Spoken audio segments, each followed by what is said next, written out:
Shalom sahabat-sahabat Yok Mengajar, ya. Kembali ke sesi tanya jawab, ya. Sudah lama saya tidak masuk ke konteks ini, ya, tanya jawab, tapi saya usahakan untuk saya bisa lebih sering sekarang, ya. Ini ada pertanyaan dari Pak Trijoko, ya. Dia mengirimkan satu link, ya, video, ya. Ya, kita lihat dulu videonya. Do you believe in Jesus Christ? No. No? No. I'm Jewish. We don't believe in Jesus. To say it straight out. He was just a person that pretended to be, I think the Son of God or whatever. When we pray straight to God. Right? We don't have any intermediately. We go direct to the source. When we look at Jesus' life and his sayings, that doesn't match with the oral law's definition of the Messiah and of God. That's why we feel unable to accept him as the Messiah, because he didn't do what the oral law says the Messiah should do. And we also can't accept him as the Son of God, because the oral law says that God is literally just the one in the closest sense of not being in any way composite. Ya, di video ini dikatakan bahwa orang Yahudi tidak percaya kepada Tuhan Yesus Kristus sebagai Tuhan dan Juru Selamat, tentunya, ya, konteksnya, ya, karena yang pertama tidak sesuai hukum Taurat. Itu yang saya lihat di video, ya. Yang kedua dikatakan bahwa Allah itu satu, jadi ini bukan, kalau anak Allah dia nggak percaya, gitu, ya, karena Allah itu cuma satu. Bagaimana Allah punya anak, gitu, ya. Yang kedua adalah mereka kalau berdoa tanpa perantara bisa langsung kepada Allah. Ya, ini konteksnya yang dijawab oleh orang-orang Yahudi yang di video tadi, ya. Nah, bagaimana tanggapan saya? Oke. Jadi tanggapan saya yang pertama, ya. Sebelum masuk tanggapan, saya prolog dulu. Memang pada kenyataannya memang, ya, menurut data orang Yahudi yang percaya kepada Kristus itu ada 300.000 sampai 500.000 orang di dunia, ya. Dan setengahnya lebih itu tinggal di Amerika, ya.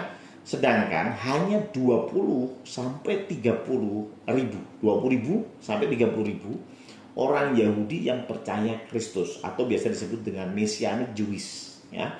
Mereka ini tinggal di Israel, ya. Hanya 20.000 sampai 30.000. Bayangkan, padahal orang Yahudi di Israel itu ada 7 juta orang. Sehingga kalau saya hitung, estimasi sekitar 0,3% sampai 0,4% saja orang Yahudi yang percaya kepada Yesus alias Messianic Jewish, ya. Nah, kok bisa sangat kecil sekali, gitu, ya. Nah, saya berkali-kali ke Israel, ya, dan beberapa kali diskusi dengan orang Yahudi, ya. Dan saya pun membaca di Alkitab, sehingga ada banyak referensi kenapa mereka menolak, gitu, ya. Tapi saya akan fokus ke dalam Alkitab saja, ya. Yang pertama adalah kenapa mereka tidak percaya, gitu, ya. Sebenarnya orang Yahudi ini menunggu Mesias. Banyak orang yang dikira Mesias, ya. Ya, sedikit-sedikit, wah ini Mesias, sedikit-sedikit Mesias. Tetapi Mesias dalam konteks pikiran mereka adalah Mesias yang datang dengan segala kekuatan dan kuasa dan akan membebaskan mereka dari penjajahan. Itu konteks Mesias, gitu, ya. Karena kalau kita lihat sejarah Yahudi itu selalu ada di bawah penjajahan, gitu, ya. Mulai dari dulu sampai sekarang, gitu, ya, bahkan, ya. Baru-baru ini saja mereka dapat negara Israel, toh, ya. Tapi sebelumnya kan mereka nggak punya negara, ya. Nah, mereka percaya bahwa Mesias yang datang itu pasti akan membebaskan mereka dari musuh-musuh, gitu, ya. Nah, ini konteksnya yang harus dipahami. Jadi Mesias dalam konteks pikiran mereka adalah Mesias yang kuat, powerful, penuh kuasa, siap perang dan menumpas, membunuh, membantai musuh-musuh Israel, ya. Nah, ini tersirat sekali di dalam Alkitab. Mari kita buka di Matius 20 ayat 20 sampai 24. Maka datanglah ibu anak-anak Zebedeus serta anak-anaknya itu kepada Yesus. Anak-anak Zebedeus itu Yakobus dan Yohanes, ya. Lalu sujud di hadapannya untuk meminta sesuatu. Jadi ibunya datang, Yohanes sama Yakobus juga datang, Terus Yesus bertanya, apa yang kau kehendaki? Jawabnya, berilah perintah supaya kedua anakku ini boleh duduk kelak di dalam kerajaanmu, yang seorang di sebelah kananmu dan seorang lagi di sebelah kirimu. Jadi ini bicara tentang kalau nanti Tuhan Yesus jadi raja dunia loh ya. Ini ya anak-anak saya itu paling enggak ya jadi menteri lah, menteri dalam negeri gitu ya. Atau ya sekretaris kabinet gitu ya, kurang lebih begitu ya. Jadi ini lagi lobby-lobby politik rupanya ya. Ibunya beserta dengan kedua anak-anaknya tadi, yaitu Yakobus dan Yohanes gitu ya. Tetapi Yesus menjawab, katanya, kamu tidak tahu apa yang kamu minta. Dapatkah kamu meminum cawan yang harus kuminum? Kata mereka kepadanya, kami dapat. Langsung ngomong, terlalu pede ya.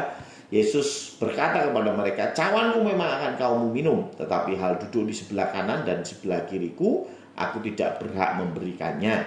Itu yang diberikan kepada orang-orang bagi siapa Bapakku telah menyediakannya. Mendengar itu, marahlah ke-10 murid yang lain kepada kedua saudara itu. Ya, kenapa 10 murid ini marah?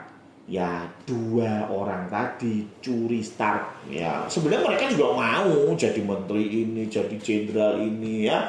Mau pasti, tetapi mereka enggak sampai lobby secara terbuka. Nah, si Yakobus sama Yohanes disertai atau ditemani ibunya mereka, itu mereka langsung nego dengan Tuhan Yesus ya, nego jabatan. Nah, maka dari itu ke-10 murid lain marah gitu ya. Ini konteksnya ya. Jadi ini konteks mereka. Jadi mereka mengira bahwa ya Tuhan Yesus akan bangkit dan kemudian Tuhan Yesus akan menghancurkan musuh yang pada zaman itu musuh di sini adalah Romawi ya, penjajah bangsa Yahudi pada waktu itu Romawi ya. Nah, bahkan ini juga sampai kepada cara berpikir Yudas. Sahabat-sahabat pasti tahu Yudas Iskariot ya, ini terkenal sekali, adalah orang yang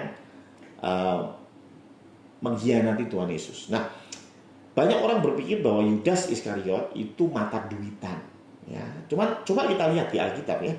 Matius 26 ayat 15, dan berkata, nih Yudas yang berkata, kamu akan memberiku apa jika aku menyerahkan ia kepadamu? Dan mereka, maksudnya imam-imam pada waktu itu, menetapkan 30 keping perak untuknya. 30 keping perak untuk diberikan kepada Yudas Iskariot supaya menyerahkan Tuhan Yesus. Tapi yang menarik di Matius 27 ayat 3 dikatakan, pada waktu Yudas yang menyerahkan dia melihat bahwa Yesus telah dijatuhi hukuman mati, menyesallah ia, lalu ia mengembalikan uang yang 30 perak itu kepada imam-imam kepala dan tua-tua. Nah, yang pertama kita lihat dulu ya, 30 perak itu harga apa sih? Sebesar apa nilainya gitu ya. Rupanya 30 perak itu harga terendah dari seorang budak. Ya, dari mana? Dari Keluaran 21 ayat 32. Tetapi jika lembu itu menanduk seorang budak laki-laki atau perempuan, maka pemiliknya harus membayar 30 sikal perak pada tuan budak itu. Dan lembu itu harus dilempari mati dengan batu. Ini salah satu aturan yang tertulis di Keluaran 21 ayat 32. Ini konteksnya adalah kalau ada lembu yang ngamuk, terus kemudian dia membunuh atau melukai seseorang, bagaimana? Konteksnya di Keluaran 21 ayat 32 adalah lembu ini menanduk seorang budak laki-laki atau perempuan dan budaknya itu mati gitu ya. Maka dari itu harus pemiliknya ganti rugi kan gitu toh. Pemiliknya lembu tadi harus ganti rugi dong. Nah, ganti ruginya berapa? 30 sikal perak. Kenapa? Karena harga budak paling rendah pada zaman itu 30 sikal perak ya. Jadi 30 perak itu bukan sesuatu harga yang fantastis, bukan, tapi ini harga yang rendah, budak yang rendah. Nah, harga itu pun, maksudnya harga 30 perak pun itu sudah dinubuatkan di Alkitab ya, di Zakaria 11 ayat 12 dan 13 ya. Lalu aku berkata kepada mereka, jika itu kamu anggap baik, berikan upahku, dan jika tidak, biarkanlah. Maka mereka membayar upahku dengan menimbang 30 uang perak. Nah, sama ya. Jadi ini adalah nubuatan tentang bagaimana Tuhan Yesus akan dijual dengan harga 30 uang perak. Tetapi firman Tuhan kepadaku, ayat 13-nya, Serahkanlah itu kepada penuang logam, nilai tinggi yang ditaksir mereka bagiku. Lalu aku mengambil ke-30 uang perak itu dan menyerahkannya pada penuang logam di rumah Tuhan. Jadi 30 uang peraknya itu ditaruh atau diserahkan ke rumah Tuhan. Sama seperti apa yang dilakukan oleh Yudas ketika dia menyesal tadi, dia mengembalikan uang 30 perak itu kepada imam-imam kepala. Di mana? Di rumah Tuhan, gitu ya. Sama ya. Jadi itu sudah dinubuatkan. Tapi terlepas dari nubuat itu, si Yudas ini berarti kan jualnya 30 keping perak. Itu harga yang rendah. Yang pertama itu. Yang kedua, lah kan sudah dapat apa yang dia mau, yaitu duit. Lah ketika sudah dapat apa yang dia mau, yaitu uang, terus kenapa dia menyesal melihat Tuhan Yesus mati dan kemudian dia malah bunuh diri, gitu ya? Kenapa? Apanya yang salah gitu ya? Kalau kita mau menyesal, kita mau kecewa, itu kenapa? Karena rencana kita tidak sesuai dengan apa yang kita rencanakan. Kan begitu ya? Nah, sebetulnya rencananya gimana sih? Jadi begini, Yudas seperti juga orang Yahudi yang lain, sekali lagi mereka berpikir bahwa Yesus Kristus adalah komandan militer yang akan berperang, ya, yang segera mengusir Romawi. Masalahnya Yudas ini tidak sabar. Kenapa sih kok Tuhan Yesus itu nggak segera bergerak, angkat senjata dan maju melawan Romawi? Ya, karena itu dia punya pikiran, oh gini aja deh, Tuhan Yesus harus ditaruh di situasi yang mendesak. Kalau situasinya sudah mendesak, kepepet, pasti Tuhan Yesus bergerak. Nah, gimana caranya? Saya jual dia ke imam besar. Dia datang imam besar, minta berapa? Aku dikasih berapa? 30 perak, ya sudahlah. Karena buat dia itu bukan uangnya yang dia pikirkan. Terserah dikasih berapapun mau. Dikasihnya 30 perak, ya sudah. Coba kalau dia mata duitan. Dan dia tahu imam-imam kepala, imam-imam besar itu pasti menginginkan Tuhan Yesus. Bukankah dia akan jual tidak hanya harga 30 keping perak? Dia akan jual dengan harga 3.000 keping perak. Lah ya, semakin banyak semakin baik, mata duitan. Kalau memang dia mata duitan. Tapi rupanya tidak, dia hanya jual seharga budak. Dan kenapa dia menyesal? Karena dia punya pemikiran kalau Tuhan Yesus diserahkan dan kemudian Tuhan Yesus kepepet sampai ditangkap oleh imam besar, kepepet, mau tidak mau Tuhan Yesus harus melepaskan diri dan dia akan bikin mujizat yang luar biasa. Karena ingat, Yudas itu ngerti betul Tuhan Yesus ini Superman. Dia bisa luar biasa, dia bisa meredakan badai, dia bisa ngusir setan, dia bisa sembuhkan orang sakit. Wah, nggak ada yang nggak bisa Tuhan Yesus lakukan. Jadi dia pikir begitu ditangkap imam besar, maka Tuhan Yesus akan melepaskan diri dan kemudian mulai bergerak untuk melawan Romawi karena sudah kepepet gitu ya. Jadi Yudas itu mendesain supaya Yesus kepepet. Tapi apa yang terjadi? Tuhan Yesus mati. Nah, karena itulah dia menyesal. Dia buang uangnya karena memang bukan itu yang dia inginkan dan dia akhirnya gantung diri gitu ya. Nah, ini konsep yang ada pada zaman itu gitu ya. Bahkan sampai kebangkitan Kristus pun, setelah kebangkitan Kristus, murid-murid Tuhan pun masih punya konsep yang seperti itu. Kelihatan dari mana? Terlihat dari Kisah Para Rasul 1 ayat 6. Maka bertanyalah mereka, ini ceritanya mereka kumpul di Bukit Zaitun karena Tuhan Yesus mau naik ke surga ceritanya. Ya, mereka kumpul di situ dan mereka bertanya, Tuhan, maukah Engkau pada masa ini memulihkan kerajaan bagi Israel? Apa maksudnya memulihkan kerajaan bagi Israel? Jadi kerajaan Israel ini kembali dipulihkan. Artinya penjajahan harus diusir, yaitu Romawi harus dikalahkan. Kan maksudnya begitu. Kapan Tuhan? Engkau sudah mati, sudah bangkit, sebentar lagi naik ke surga. Terus kapan ini Tuhan memulihkan kerajaan Israel? Tapi Tuhan bilang, jawabnya, engkau tidak perlu mengetahui masa dan waktunya yang ditetapkan Bapa sendiri menurut kuasanya. Jadi intinya bagaimana cara pandang orang Yahudi pada waktu itu, ya, yang tentunya akan turun-temurun sampai dengan sekarang, yaitu Mesias itu adalah seorang yang kuat, yang penuh kuasa, yang membawa pedang untuk menghancurkan musuh-musuh. Ya, itulah mengapa mereka menolak Kristus. Yang pertama itu. Yang kedua, mereka percaya Mesias akan menebus umat Israel. Mesias akan membela umat Israel. Mesias akan memimpin umat Israel. Dan only Israel. Bapak Ibu perlu ketahui, orang Israel itu amat-amat sangat kesukuan. Rasis banget mereka itu. Ya, serius. Ya, salah satunya adalah orang Israel, orang Yahudi tidak boleh masuk ke rumah orang non-Yahudi. Jadi bayangin ya. Jadi kalau ada orang Yahudi, mereka nggak akan mau masuk rumah kita. Kenapa? Najis. Jadi kita ini dianggap najis. Oh, rasisnya kayak gitu. Ya. Sehingga mereka ini berpikir bahwa pokoknya orang Yahudi, gitu ya. Sampai-sampai Mesias pun mereka tafsirkan adalah Mesias ini adalah penebus Israel, pemimpin Israel, ya, pahlawan Israel. Nah, ini yang kemudian nggak cocok dengan apa yang Tuhan Yesus karyakan di dunia ini. Ya, contohnya Lukas 4 ayat 16 sampai 30 ini tersirat di situ. Ya, Lukas 4 ayat 16 sampai 30 itu backgroundnya Tuhan Yesus sedang berkhotbah di sinagog, di rumah ibadah. Ayat 16, ia datang ke Nazaret, Tuhan Yesus ya di sini ya maksudnya, tempat ia dibesarkan. Dan menurut kebiasaannya pada hari Sabat, ia masuk ke rumah ibadah, lalu berdiri hendak membaca dari Alkitab. Kepadanya diberikan kitab Nabi Yesaya, dan setelah dibukanya, ia menemukan nas di mana ada tertulis, Roh Tuhan ada padaku. Oleh sebab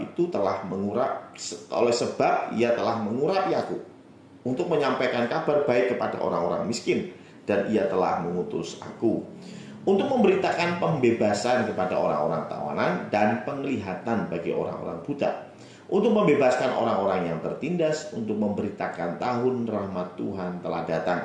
Kemudian ia menutup kitab itu, memberikannya kepada pejabat, lalu duduk, dan mata semua orang dalam rumah ibadat itu tertuju kepadanya.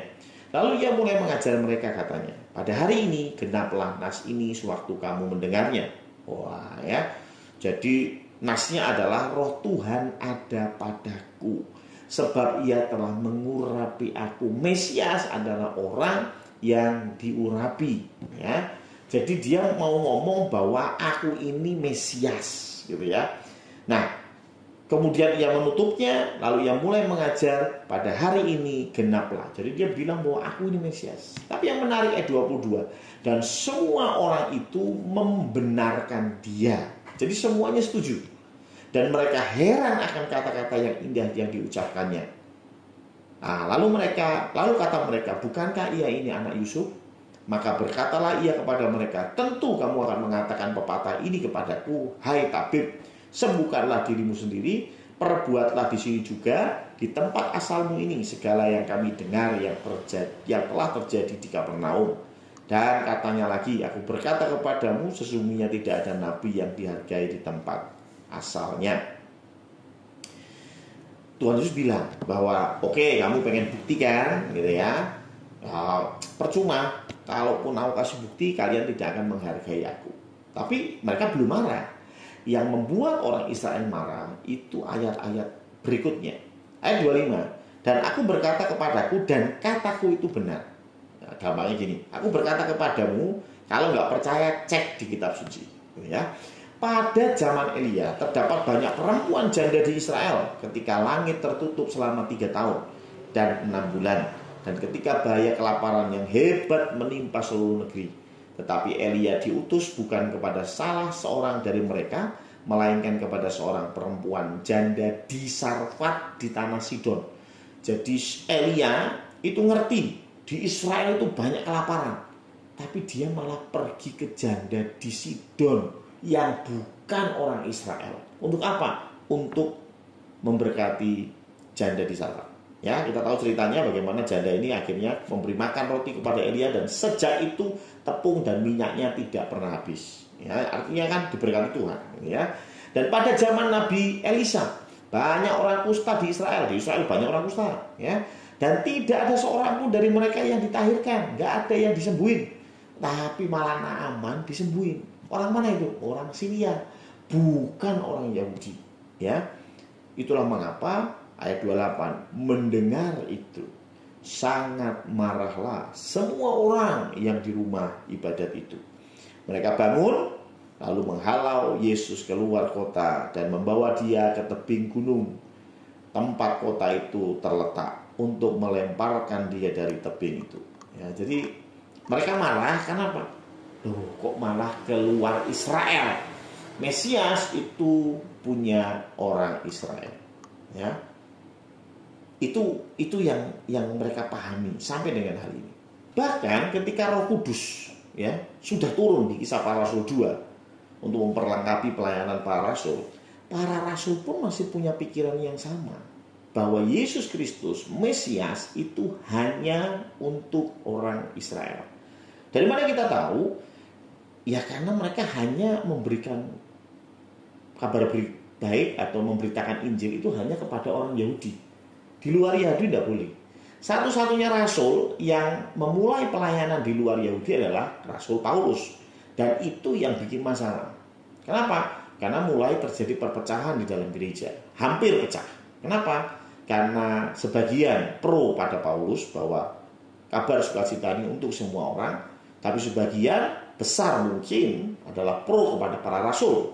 Ya, yaitu ini hanya untuk orang Yahudi. Wow, semakin tegang, nyaris gereja pecah. Pada waktu itu gereja cuma satu ya, gereja para rasul ya.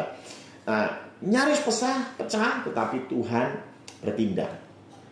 Tertulis di Kisah Para Rasul 10 ayat 10. Kalau mau baca dari awal lebih baik, tapi saya kutip yang dari ayat 10 ya.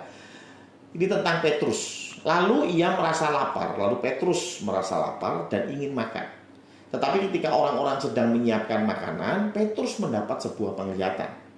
Dan ia melihat langit terbuka dan sesuatu seperti kain yang sangat lebar turun dan terulur dari keempat sudutnya sampai ke tanah. Di dalamnya ada segala jenis binatang berkaki 4 dan binatang-binatang melata di bumi dan burung-burung di udara. Kemudian datanglah suara berkata kepadanya, "Bangunlah Petrus, sembelihlah dan makanlah." Akan tetapi Petrus berkata, "Tidak Tuhan, sebab aku tidak pernah makan apapun yang haram atau najis." Dan suara itu berkata lagi kepadanya untuk kedua kalinya, "Apa yang telah Allah tahirkan, jangan sekali-sekali kamu sebut haram." Hal ini terjadi 3 kali dan tiba-tiba semua itu terangkat ke langit. Biasanya orang berkata bahwa inilah dasarnya kenapa orang Kristen boleh makan apa saja. Karena waktu Petrus lapar, ada kain turun dari langit dan Tuhan suruh sembelih, makan. Tidak, ini bukan bicara tentang makanan. Ini bicara tentang apa? Ini adalah bangsa-bangsa di luar Israel. Dan bangsa-bangsa di luar Israel itu menurut Petrus, yang adalah orang Yahudi, mereka itu najis. Tidak boleh dimakan, maksudnya tidak boleh diberitakan Injil. Mereka tidak layak dapat keselamatan. Tidak layak mendengar tentang Yesus Kristus. Sampai ini, ketika penglihatan itu hilang, kemudian saat itu sementara Petrus masih bingung memikirkan arti penglihatan yang telah dilihatnya itu, tampaklah orang-orang yang diutus oleh Kornelius. Siapa itu Kornelius? Ini perwira Romawi. Namanya aja perwira Romawi, ya pasti orang Romawi. Ini orang-orang ini diutus oleh Kornelius untuk nyari si Petrus. Kenapa? Karena si Kornelius pengen terima Yesus dan pengen dibaptis. Makanya dia nyari si Petrus. Dan ketika Petrus tahu maksud dari kedatangan orang-orang yang diutus oleh Kornelius, dia langsung ngerti, oh ternyata Tuhan mengatakan apa yang sudah ditahirkan oleh Allah jangan kau katakan haram. Ini maksudnya adalah bangsa-bangsa lain selain Yahudi. Dan karena itu Petrus berangkat ke Kaisarea, ke tempatnya Kornelius, dan dia membaptiskan Kornelius di situ. Apakah selesai masalah? Oh tidak, ya. Teman-teman para rasul yang lain heboh. Kenapa? Karena mereka berpikir, waduh, ini Petrus sudah ikut-ikutan Paulus membaptis orang yang bukan Yahudi. Ya, maka dari itu Petrus dipanggil dan dia menghadap ke Yerusalem untuk mempertanggungjawabkan baptisan Kornelius. Bisa dibaca di mana? Kisah Para Rasul 11. Di sana Petrus cerita tentang penglihatannya dan lain sebagainya, dan akhirnya para rasul paham bahwa keselamatan itu untuk semua orang, gitu ya. Tapi ini sampai Kisah Para Rasul 11 baru kelar, gitu ya. Artinya zaman dulu mereka berpikir bahwa ya yang namanya Mesias hanya untuk orang Yahudi, nggak boleh untuk orang yang lain, ya. Nah, itulah mengapa orang Yahudi nggak percaya Yesus Mesias, karena Yesus yang katanya Mesias kok malah buat bangsa-bangsa lain, itu nggak masuk, gitu ya. Yang ketiga adalah masalah Taurat di sini, ya. Jadi mereka itu ahli Taurat, gitu ya. Imam-imam dan orang Farisi ahli Taurat, dan mereka selalu berdebat atau menjadi tegang oleh Yesus. Kenapa? Karena Tuhan Yesus ini punya pemahaman Taurat yang tanda kutip berbeda dengan mereka, gitu ya. Salah satu contohnya adalah hari Sabat. Coba kita lihat di Matius 12 ayat 10. Di situ ada seorang yang mati sebelah tangannya. Mereka bertanya kepadanya, bolehkah menyembuhkan orang pada hari Sabat? Maksud mereka ialah supaya dapat mempersalahkan dia. Tetapi Yesus berkata kepada mereka, jika seorang dari antara kamu mempunyai seekor domba, dan domba itu terjatuh ke dalam lubang pada hari Sabat, tidakkah ia akan menangkapnya dan mengeluarkannya? Bukankah manusia jauh lebih berharga daripada domba? Karena itu boleh berbuat baik pada hari Sabat. Lalu kata Yesus kepada orang itu, ulurkanlah tanganmu. Dan ia mengulurkannya, maka pulihlah tangannya itu dan menjadi sehat seperti tangan yang lain. Lalu keluarlah orang-orang Farisi itu dan bersekongkol untuk membunuh dia. Kenapa? Karena Tuhan Yesus melakukan itu semua pada hari Sabat. Ya, dan Tuhan bilang apa? Kalau kamu, dombamu ada yang masuk ke dalam sumur, ya, dalam lubang, ditolong nggak? Apa nunggu setelah Sabat? Kan tentu langsung ditolong. Nah, kalau untuk domba aja kamu langsung tolong, masa ada manusia yang tangannya tidak normal sebelah, gitu ya, kok malah suruh nunggu besok, gitu ya. Nah, ini penafsiran Tuhan Yesus tentang Taurat yang tidak selaras dengan orang-orang Yahudi pada zaman itu, gitu ya. Orang Yahudi mengatakan pokoknya Sabat itu tidak boleh kerja, titik, gitu ya. Dan mereka melihat Tuhan Yesus memberikan mujizat di hari Sabat itu bekerja berarti. Padahal Tuhan Yesus berpikir bahwa loh, yang saya lakukan itu kan kebaikan, kenapa sih dipermasalahkan, gitu ya. Kalau saya di hari Sabat nyuri, ya itu barulah ya. Oh, hari Sabat saya menyembuhkan orang, gitu ya. Kurang lebih seperti itu ya.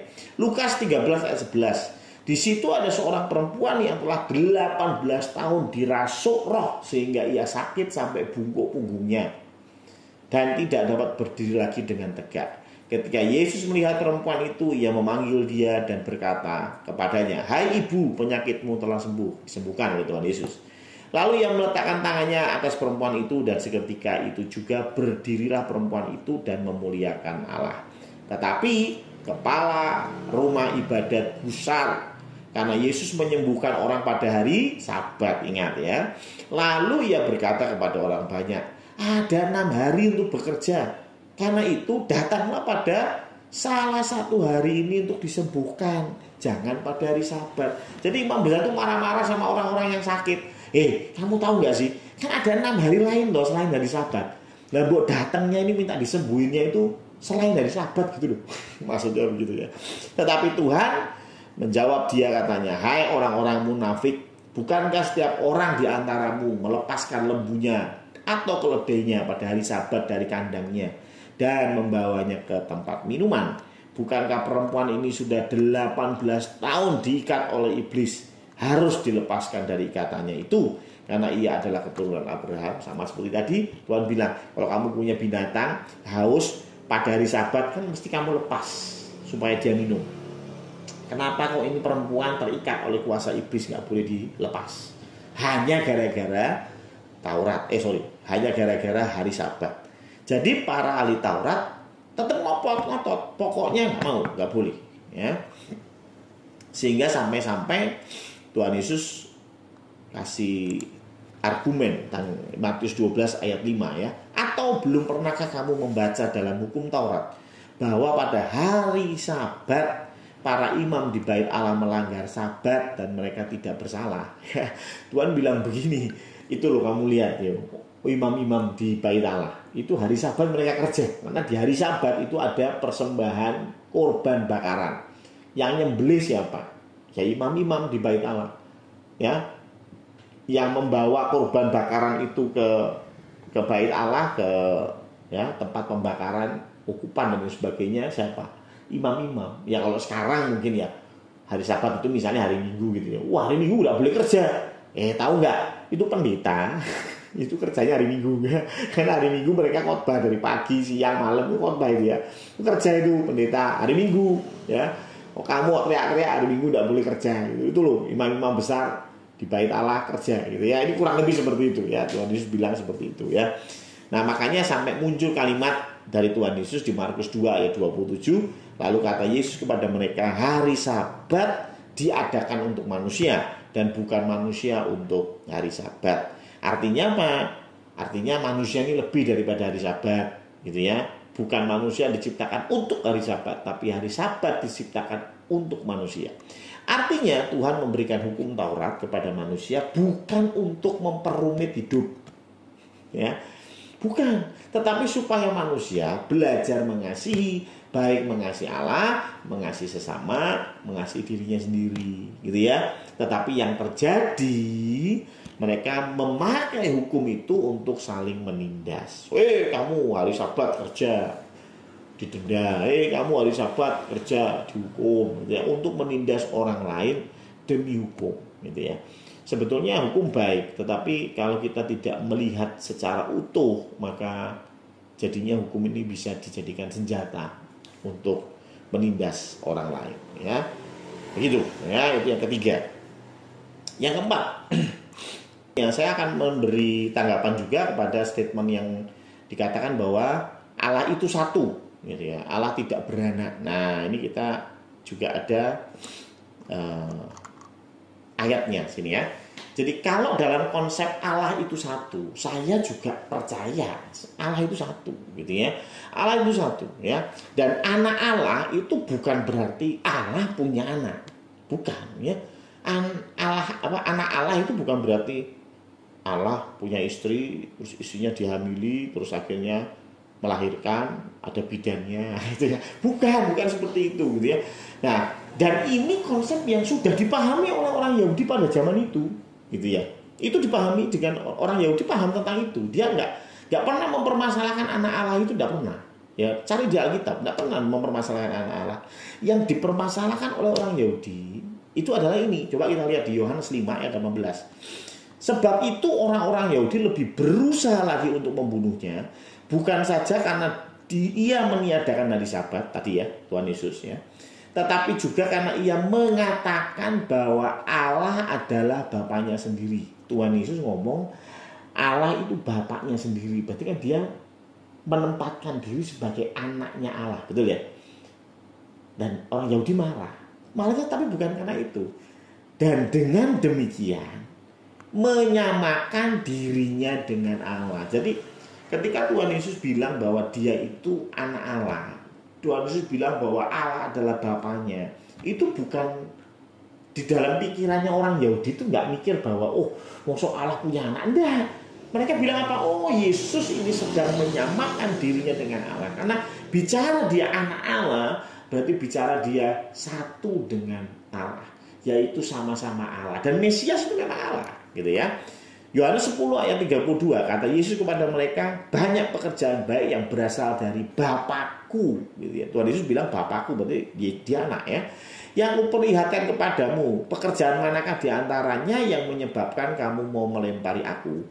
Jawab orang-orang Yahudi itu, bukan karena suatu pekerjaan baik maka kami mau melempari engkau, melainkan karena engkau menghujat Allah dan karena engkau sekalipun hanya seorang manusia saja menyamakan dirimu dengan Allah. Ingat ya.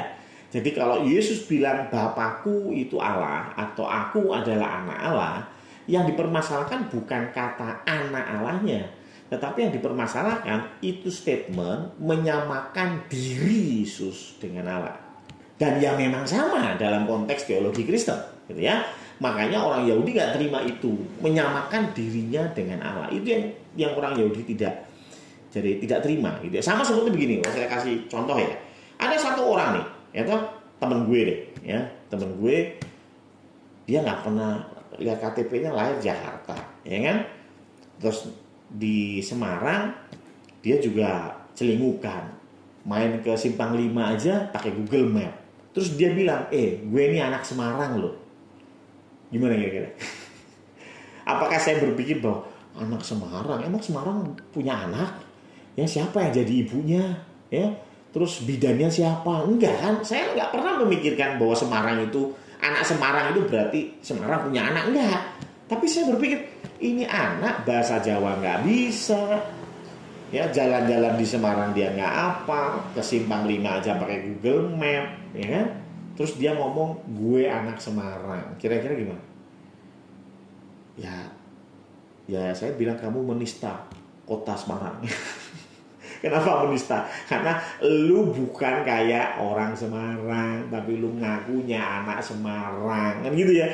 Nah, hal yang sama dengan Tuhan Yesus. Tuhan Yesus bilang, aku adalah anak Allah. Mereka nggak mempermasalahkan anak Allahnya tanda kutip tadi ya, tetapi mereka nggak setujunya karena Yesus menyamakan dirinya dengan Allah. Itu yang mereka nggak setuju, gitu ya. Karena itulah kalau tadi statement di video adalah mereka tidak percaya Allah punya anak, ya saya kira itu generasi sekarang ya. Tapi generasi Yesus jelas ya, mereka tidak mempermasalahkan anak Allah. Ya, karena memang mereka paham anak Allah itu bukan berarti Allah punya anak gitu, bukan gitu ya. Sama seperti anak tangga itu bukan berarti tangga punya anak gitu ya. Ya, anak kunci bukan berarti kunci punya anak gitu ya, nggak mungkin lah. Kita yang paham pasti kalau ada orang ngomong anak kunci ya kita nggak pernah berpikir dalam otak kita yang kecil ini berpikir bahwa kunci punya anak gitu ya, kapan kawinnya, jenis kelaminnya apa, nggak mungkin dong ya. Nah, hal yang sama seperti orang Yahudi pada waktu itu. Yang ketiga, saya juga akan memberi tanggapan atas statement dikatakan bahwa mereka kalau berdoa tanpa perantara langsung kepada Allah, gitu ya, katanya begitu ya di video ya. Mereka langsung kepada Allah. Oke. Nah, tanggapan saya begini. Jadi perlu dipahami bahwa ini Yahudi yang mana nih yang ngomong? Kenapa? Kalau sesuai dengan Yahudi yang ada di Alkitab, sekali lagi, mereka punya hukum Taurat yang ditulis oleh Musa, gitu ya. Nah, kalau Bapak Ibu mau lihat, sahabat-sahabat mau lihat, ya bisa dicek di Perjanjian Lama seperti apa sih hubungan orang-orang atau umat kepada Allah, ya. Nggak bisa langsung berdoa kepada Allah, ya. Contoh, 2 Tawarikh 30 ayat 27. Sesudah itu para imam Lewi bangun berdiri dan memberkati rakyat. Jadi para imam itu memberkati rakyat. Suara mereka didengar Tuhan, suaranya imam didengar Tuhan, gitu ya. Dan doa mereka sampai ke tempat kediamannya, gitu ya. Jadi ya imam yang menjadi penghubung atau perantara, ya. Begitu juga dalam Kisah 1 Samuel 13 ayat 8, ya. 1 Samuel 13 ayat 8 sampai 13 ya. Ia di sini Saul ya. Saul menunggu 7 hari lamanya sampai waktu yang ditentukan Samuel. Tetapi ketika Samuel tidak datang ke Gilgal, mulailah rakyat itu berserak-serak meninggalkan dia. Sebab itu Saul berkata, "Bawalah kepadaku korban bakaran dan korban keselamatan itu." Lalu ia mempersembahkan korban bakaran. Baru saja ia habis mempersembahkan korban bakaran, maka tampaklah Samuel datang. Saul pergi menyongsongnya untuk memberi salam kepadanya. Tetapi kata Samuel, "Apa yang telah kau perbuat?" Jawab Saul, "Karena aku melihat rakyat itu berserak-serak meninggalkan aku dan engkau tidak datang pada waktu yang telah ditentukan. Padahal orang Filistin telah berkumpul di Mikmas. Maka pikirku, sebentar lagi orang Filistin akan menyerang aku di Gilgal. Padahal aku belum memohon belas kasihan Tuhan. Sebab itu aku memberanikan diri lalu mempersembahkan korban bakaran." Kata Samuel kepada Saul, "Perbuatanmu itu bodoh. Engkau tidak mengikuti perintah Tuhan Allahmu yang diperintahkannya kepadamu. Sebab sedianya Tuhan mengokohkan kerajaanmu atas orang Israel untuk selama-lamanya." Jadi Saul ini mau memberikan korban bakaran, tetapi menurut aturan yang ada harus Samuel, karena Samuel itu imamnya, gitu ya. Maka dari itu mereka nunggu Samuel. Samuel nggak datang-datang. Akhirnya si Saul yang mempersembahkan, dan itu dikatakan adalah perbuatanmu bodoh. Kenapa? Ini tidak berkenan di hadapan Tuhan. Kenapa? Ya karena orang Yahudi kalau beribadah pasti mereka menggunakan imam. Ya, imamlah yang menjadi penghubung daripada umat dengan Allah, gitu ya. Kalau mereka mau berdoa, yang berdoa imamnya, gitu ya. Ya boleh langsung kepada Allah. Tetapi memang saya memahami juga ya bahwa agama Yahudi ini banyak berubah karena kehancuran Bait Allah. Semua yang menjadi pondasi daripada agama Yahudi itu Bait Allah. Contoh, korban bakaran, ya, menyembelih korban itu nggak boleh di mana-mana. Kalau teman-teman Muslim Idul Adha misalnya, ya mereka kan nyembelih korban ya di mana aja, di masjid, di musola, di Semarang, di Jakarta, di Arab Saudi juga mereka sembelih, di seluruh dunia menyembelih di tempat masing-masing. Kalau orang Yahudi itu tidak boleh begitu. Mereka hanya boleh mempersembahkan kambing domba untuk persembahan korban bakaran. Harus disembelih di Bait Allah. Harus di Bait Allah. Nggak di Bait Allah, nggak sah. Ya, maka dari itu ketika Bait Allah hancur pada tahun 70 oleh Jenderal Titus Flavius Vespasianus, maka tidak ada lagi korban persembahan. Ya gimana Bait Allahnya hancur? Ya, padahal dalam Perjanjian Lama pun ada 3 perayaan yang wajib orang Yahudi kunjungi setiap tahun. Ya, coba kita lihat di Keluaran 23 ayat 14. Dalam setahun kamu harus merayakan 3 perayaan untuk aku. Perayaan yang pertama ialah Hari Raya Roti Tak Beragi, ini Paskah, ya. Paskah dan setelah itu lanjut 7 minggu, jadi Paskah dan seterusnya itu 7 hari. Itu nggak boleh makan roti tak beragi, tapi yang pertama itu Paskah, ya. Jadi Paskah itu orang Yahudi kumpul semua di Yerusalem. Waktu ada Bait Allah, ya. Ini seperti yang telah kuperintahkan kepadamu selama 7 hari kamu harus makan roti yang tidak beragi, yaitu pada waktu yang telah ditetapkan dalam bulan Abib. Sebab pada bulan itulah kamu keluar dari Mesir. Ya, Paskah ya, keluar dari Mesir. Setiap orang harus membawa persembahan kepadaku pada perayaan ini. Itu tadi korban bakaran ya, harus dibawa ke Bait Allah. Ayat 16. Perayaan yang kedua dalam 1 tahun ya, ialah Hari Raya Panen atau Shavuot. Atau lebih dikenal sekarang Pentakosta.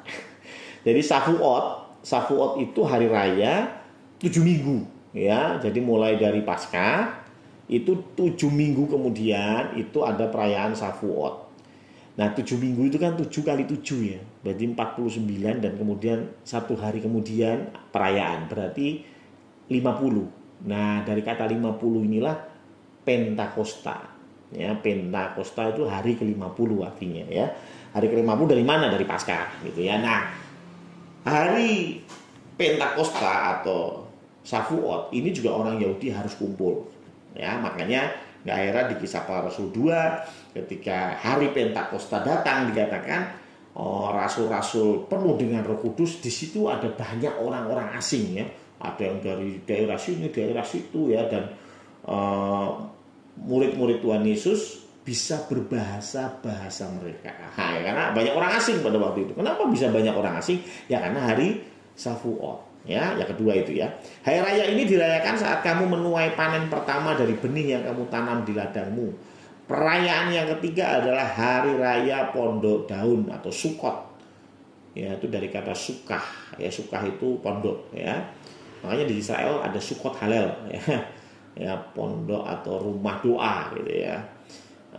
Atau menara doa ya, Sukot Halel. Oke. Ya, hari raya pondok daun Sukot ya, yaitu pada akhir tahun saat kamu selesai mengumpulkan sisa gandum dari ladangmu ya. Jadi 3 kali dalam setahun semua laki-laki harus datang ke hadapan Tuhan. Kemana itu? Ke Bait Allah. Tapi Bait Allah sudah hancur, terus gimana? Maka rabi-rabi setelah tahun 70 Masehi, setelah Bait Allah hancur, rabi-rabi mulai mencari cara lain untuk beribadah tanpa Bait Allah. Maka dari itu ada banyak doktrin-doktrin di dalam Yahudi yang berbeda-beda. Mungkin saya nggak tahu ya, mungkin salah satunya ya mereka mengatakan bisa langsung kepada Allah kalau mau berdoa ya. Tapi setahu saya di dalam Perjanjian Lama, di dalam aturan Musa nggak begitu, ya. Dan kita sudah lihat ayat-ayatnya, ya. Saya kira itu tanggapan saya untuk pertanyaan dari Pak Tri. Terima kasih, Tuhan memberkati.